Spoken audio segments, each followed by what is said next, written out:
Welcome to Sandipan गुरु। इस YouTube channel में class 9th और 10th स्टैंडर्ड के जो स्टूडेंट एनसीईआरटी सिलेबस से पढ़ रहे हैं उनके लिए सब्जेक्ट मैथ के प्रत्येक चैप्टर को one by one, step by step और हर क्वेश्चन को डिटेल में समझाने का प्रयास सरल और रोचक ढंग से किया गया है ताकि आपका कॉन्सेप्ट क्लियर हो जाए और आप बोर्ड एग्जाम में अच्छे नंबर ला सकें। तो अपडेट को जानने के लिए चैनल को सब्सक्राइब कर लीजिए, बेल आइकन को दबा दीजिए और ज़्यादा से ज़्यादा लाइक और शेयर कीजिए। तो कॉपी पेन रेडी कर लीजिए, चलिए शुरू करते हैं आज का वीडियो। तो आज के इस वीडियो में हम क्लास 9th के चैप्टर 2 बहुपद पॉलिनॉमियल के एक्सरसाइज 2.4 के शेष प्रश्नों को हल करेंगे। पिछले वीडियो में हम लोगों ने एक्सरसाइज 2.4 के 6 प्रश्न तक हल किए थे। अब आगे हम क्वेश्चन नंबर 7 से प्रश्नों को हल करेंगे। तो जैसा पिछली वीडियो में चर्चा कर रहे थे, इस एक्सरसाइज के प्रश्नों को हल करने के लिए बीजीय सरसंख्याओं की आवश्यकता है। तो इस तरह से जो टोटल 8 बीजीय सरसंख्याएं हैं इनको अच्छे से याद कर लेना है। पिछले एक्सरसाइज में ये एक्स प्लस ए इंटू एक्स प्लस बी तक के सरसंख्याओं का प्रयोग हुआ था। अब आगे इन सभी सरसंख्याओं का प्रयोग होगा। इन सबको अच्छे से याद कर लेना है। 8वीं सरसंख्या बहुत महत्वपूर्ण है, इसमें से 2-3 सवाल हल होंगे। तो चलिए क्वेश्चन को हल करते हैं। क्वेश्चन नंबर 7, उपरोक्त सरसंख्याओं का प्रयोग करके मान ज्ञात कीजिए। मतलब डायरेक्ट घन नहीं निकालना है, क्यूब नहीं निकालना है, सरसंख्या का प्रयोग करना है। तो 99 को हम क्या लिख सकते हैं? 100 ऋण 1, 100 में 1 घटाएंगे 99 आ जाएगा। तो हम देखते हैं कि यक्स माइनस वाई का होल क्यूब हो गया। तो एक्स माइनस वाई का होल क्यूब की सरसंख्या लिख लेते हैं। यक्स की जगह 100 लिखेंगे, वाई की जगह 1। तो यहाँ पे यक्स की जगह 100 लिख लिए, वाई की जगह 1 लिख लिए। फिर 3, यक्स की जगह 100, वाई की जगह 1, फिर यक्स की जगह 100, वाई की जगह 1। अब इसका 3 बार जब गुणा करेंगे 100 का तो 2 शून्य है, तो शून्य जो है 2 तिहाई 6 हो जाएंगी। तो 1 2 3 4 5 6 शून्य लिख देंगे। इसको इकाई दहाई करके हम पढ़ सकते हैं, 10 लाख हो गया। फिर 1 का क्यूब 1 होता है। अब यहाँ 300 है, 100 का गुणा होगा तो 30,000 हो जाएगा, और 300 का इसमें गुणा होगा तो 300 हो जाएगा। अब इस 10,000 में एक घटाएंगे तो 9,999, 10 लाख में एक घटा देंगे तो 9,99,999 हो जाएगा। अब 30,000 में 300 घटा देंगे तो 29,700 हो जाएगा। इनको दो आपस में घटा देंगे तो 9,70,299 आ जाएगा। अब इसी तरह कहता है 102 को।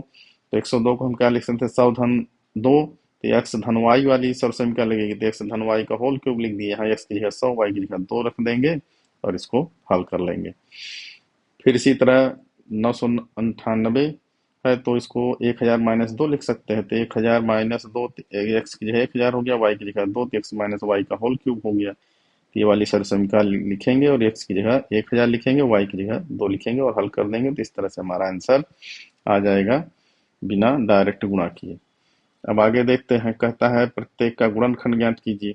तो अब यहाँ पर हम पहला प्रश्न लिखते हैं 8a cube plus B cube plus 12a square B plus 6ab square. तो ये 8 जो है 2 का क्यूब होता है, तो 2 दूनी 4 दूनी 8, तो 2a का होल क्यूब लिख लिए, b की जगह b लिख लिए। अब यहाँ पर सब जगह धन है, तो यक्स धन वाई का होल क्यूब वाली सरसंख्या लगेगी, क्योंकि यहाँ पर देख रहे हैं कि क्यूब है और स्क्वायर जब हमको सरसंख्या याद रहेगी तो हम समझ जाएंगे कि किस सरसंख्या की तरह दिख रहा है। तो यक्स धन वाई का होल क्यूब की तरह दिख रहा है, ये देखिए इस तरह दिख रहा है।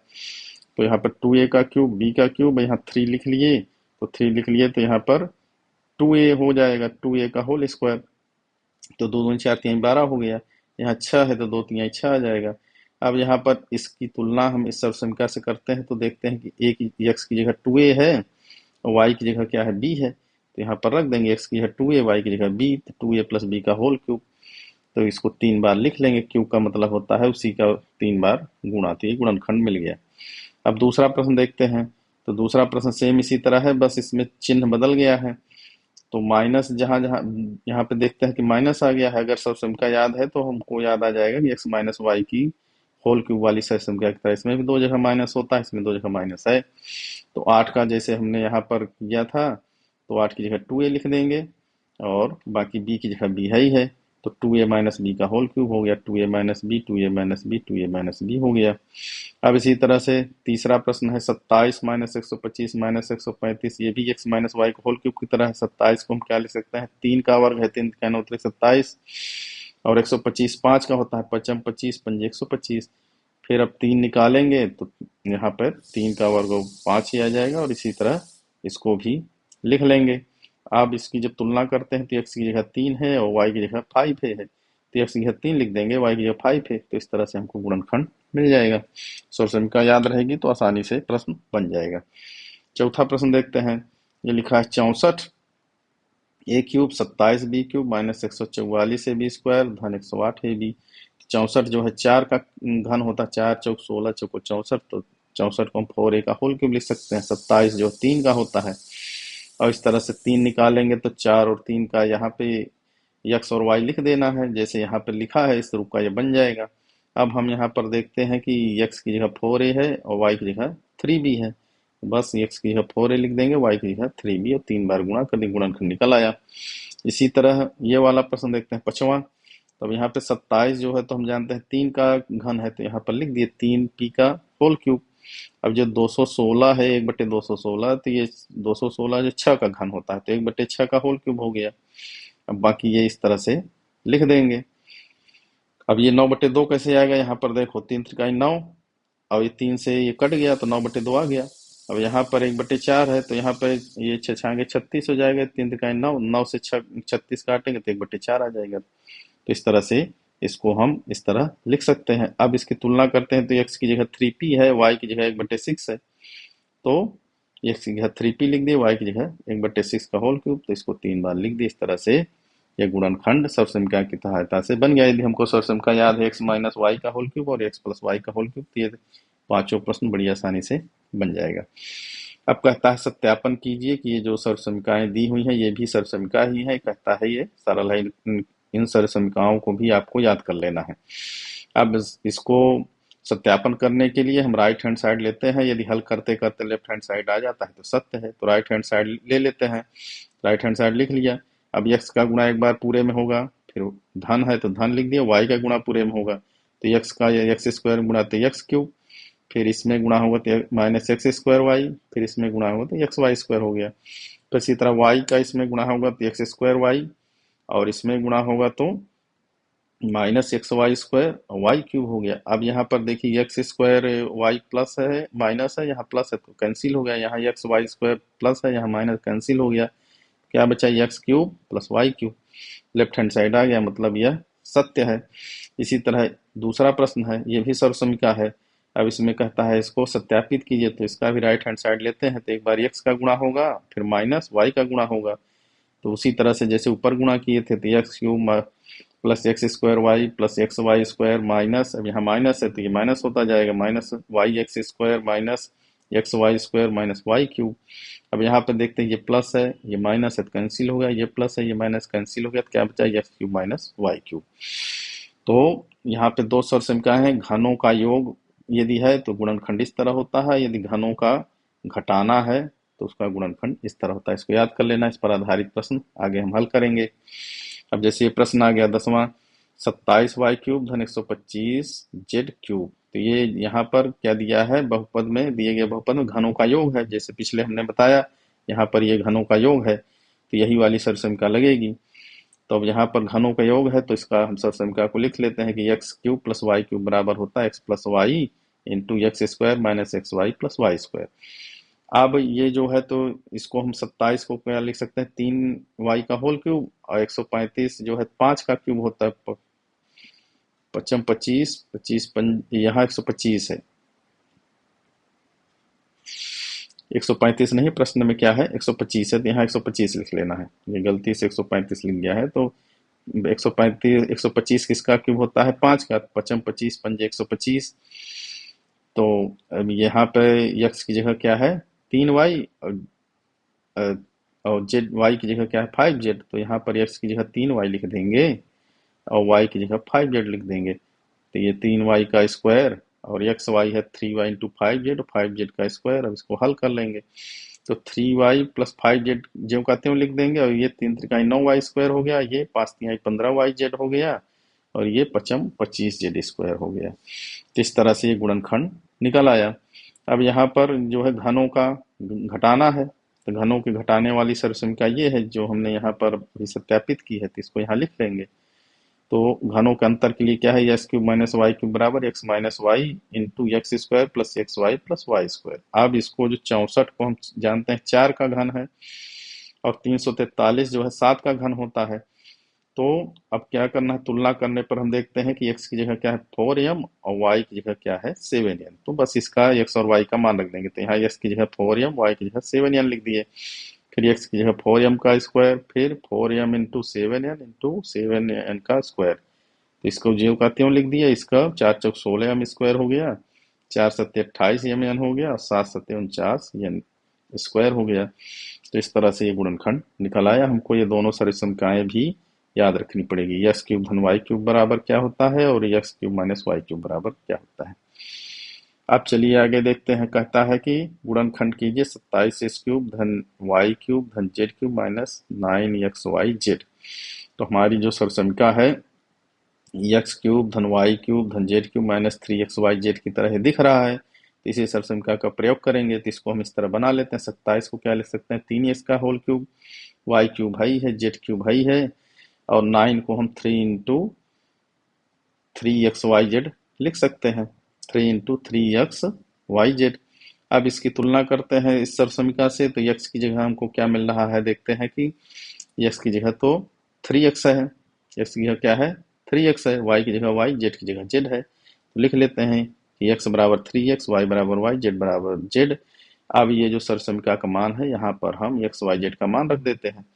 तो यहाँ पर मान रख देंगे तो क्या हो जाएगा, x की जगह 3x, y और ये y, z की जगह z। फिर यहाँ पर x की जगह 3x स्क्वायर लिख देना है, y की जगह y, z की जगह z। जहाँ जहाँ 3x, जहाँ जहाँ x है वहाँ वहाँ 3x लिख देंगे। अब इसको हल कर लेंगे। तो 3 त्रिकाई 9, तो 9x स्क्वायर हो गया, y स्क्वायर z स्क्वायर, ये 3xy हो गया, ये y माइनस वाई जेड, और यहाँ 3zx हो गया। इस तरह से ये गुणनखंड निकल आया। सरसिम का याद है तो। अब कहता है कि X plus Y plus Z बराबर 0 हो तो दर्शाइए कि होता है। तो हमको जो सरसमिका हमारी जो है ये वाली X plus Y plus Z minus 3xy z, तो यहाँ पर हम ये कहता है X plus Y plus Z बराबर 0 रख देंगे। तो जब हम 0 रख देंगे तो क्या होगा कि जो राइट हैंड साइड है वो पूरा 0 हो जाएगा। तो X plus Y plus Z बराबर क्या हो जाएगा, माइनस 3xy 0। तो X cube plus Y cube plus Z cube बराबर इसका पक्षांतर होगा 3xy z हो जाएगा। तो यहाँ पर 8वीं इस वाली सरसंख्या का प्रयोग हो गया। अब आगे जो है कहता है कि सत्यापित कीजिए कि X cube plus Y cube plus Z cube minus 3xy z बराबर इतना होता है। तो इसको सत्यापित करने के लिए जैसा अभी पहले हमने किया था, राइट हैंड साइड लेंगे। तो 1/2 X plus Y plus Z और एक्स माइनस वाई का whole square, Y minus Z का whole square, Z minus X का होल स्क्वायर। तो इसको खोल लेते हैं, ये हमको पता ही है सरसमिका से। तो एक्स माइनस वाई का होल स्क्वायर क्या होगा, X square minus 2xy plus Y square. इसी तरह वाई माइनस जेड का whole square, Y square minus 2yz plus Z square. इसी तरह जेड माइनस एक्स का होल स्क्वायर क्या होता है, Z square minus 2zx plus X square. अब हम क्या करेंगे कि इन सबको व्यवस्थित कर लेंगे। जो स्क्वायर स्क्वायर है तो इनको एक पास लिया लिए और जोड़ लिए। देखो एक्स स्क्वायर यहाँ भी है और एक्स स्क्वायर यहाँ है, 2x स्क्वायर हो गया। इसी तरह वाई स्क्वायर यहाँ है, वाई स्क्वायर 2y स्क्वायर। इसी तरह जेड स्क्वायर यहाँ है और जेड स्क्वायर है 2z स्क्वायर। तो इस तरह से इसको सरल करते जाएंगे। अब इसमें क्या है, एक बार x का गुणा होगा, एक बार y का गुणा होगा, एक बार z का गुणा होगा। तो इस तरह से ये यहाँ पर लिख दिए, x का गुणा पहले लिख दिए, फिर यहाँ पर y का गुणा लिख दिए और यहाँ z का गुणा लिख दिया। अब यहाँ पर हम 2 कॉमन ले लेंगे, सब जगह 2 2 है तो ये 1/2 हट जाएगा। अब इस तरह से अब इसको हल करते जाएंगे। x का x इसमें गुणा होगा तो x क्यूब आ जाएगा। इसी तरह सब में गुणा करते जाएंगे। अब जब गुणा करते करते हम इसको व्यवस्थित करेंगे तो हमको क्या मिलेगा, x plus X cube plus Y cube plus Z cube. इसके बाद जितने भी हैं और माइनस 3xy z। इसके अलावा जितने दो दो हैं X Y square, X Z square, ये सब डबल डबल मिलेंगे, प्लस और माइनस और सारे कैंसिल हो जाएंगे। तो अंत में हमको क्या मिल जाएगा, X cube plus Y cube plus Z cube minus 3xy z। तो इसको आप लोग हल करिएगा। यदि नहीं समझ में आएगा तो कमेंट बॉक्स में पूछिएगा। बहुत सरल है, इसमें केवल आपको सावधानी पूर्वक चिन्हों का ध्यान रखना है और एक्स वाई जेड का गुणा करना है। तो लास्ट में आपको यही आंसर मिल जाएगा। तो इस तरह से ये सत्यापित हो गया। अब यहाँ पर कहता है कि घनों का परिकलन कीजिए। वास्तव में घनों का परिकलन किए बिना निम्नलिखित का मान ज्ञात कीजिए। इसको माने कहता है कि घन न निकालिए और इसका मान निकाल दीजिए। तो अब यहाँ पर हमने एक प्रश्न देखा था, यहाँ पर आपने ये जो हल किया था कि यदि x plus Y plus Z बराबर 0 हो तो X cube plus Y cube plus Z cube बराबर 3xyz होता है। तो इसको भी याद कर लेना है। अब यहाँ पर हम देखते हैं कि तीनों का घन है, तो यहाँ पर देखते हैं X plus Y plus Z क्या होता है। तो एक्स की जगह 12 है, -12 है, वाई की जगह 7 है और जेड की जगह 5 है। तो 7 5 12 और धन 12 ऋण 12 जीरो हो गया। तो X plus Y plus Z zero होता है। तब इनके घनों का योग क्या होता है, 3xyz। तो इनका जो घनों का ये हल है, इनका हल होगा क्या होगा, यस की जगह हम क्या लिख देंगे, ये किस एक्स की जगह 12 लिख देंगे और वाई की जगह 7 और जेड की जगह 5, इन तीनों का आपस में गुणा कर देंगे। 3xyz होता है। अब -12 है तो माइनस हो जाएगा, इन सब का गुणा कर दिए तो -1260 आंसर हो गया। इसी तरह इसको देखते हैं कि 28 ऋण 15 अब ऋण 13 इनको जोड़ते हैं तो 15 13 28 हो गया, धन है ऋण है जीरो हो गया। तो X plus Y plus Z zero हो गया। तो इन तीनों का घन बराबर होता है 3xyz। तब यहाँ पर इनका जो उत्तर आएगा वो क्या आएगा, 3xyz हो गया। 3 एक्स की जगह 28, वाई की जगह -15, जेड की जगह -13, इन सबका गुणा कर देंगे, माइनस माइनस प्लस हो जाएगा, 16,380 हो गया। तो बिना जो है लंबी प्रक्रिया के इस तरह से हम आंसर निकाल सकते हैं। 15वां प्रश्न देखते हैं। कहता है दिया गया नीचे आयत का क्षेत्रफल दिया है, तो प्रत्येक क्षेत्रफल के लिए लंबाई और चौड़ाई का व्यंजक निकालना है। तो ये द्विघात बहुपद की तरह है। अब इनका गुणनखंड करेंगे तो गुणनखंड जैसे हम लोगों ने पहले सीखा है, गुणनखंड करने के लिए प्रथम पद और अंतिम पद का गुणा करते हैं। तो a गुणे सी बराबर क्या हो गया, 12 गुणे 25 बराबर 300। अब 300 का गुणनखंड ऐसा करेंगे कि जोड़ने घटाने पर हमको 35 मिल जाए। तो 15 दूनी 30 होता है। अब 20 में 15 जोड़ेंगे तो 35 आ जाएगा। तो इस तरह से मध्य पद विभक्त कर दिए। अब यहाँ पर 5 है कॉमन है, 5 है कॉमन ले लिए। तो यहाँ 5 निकालेंगे तो 5 बचेगा, 5 25, 5 चौक 20।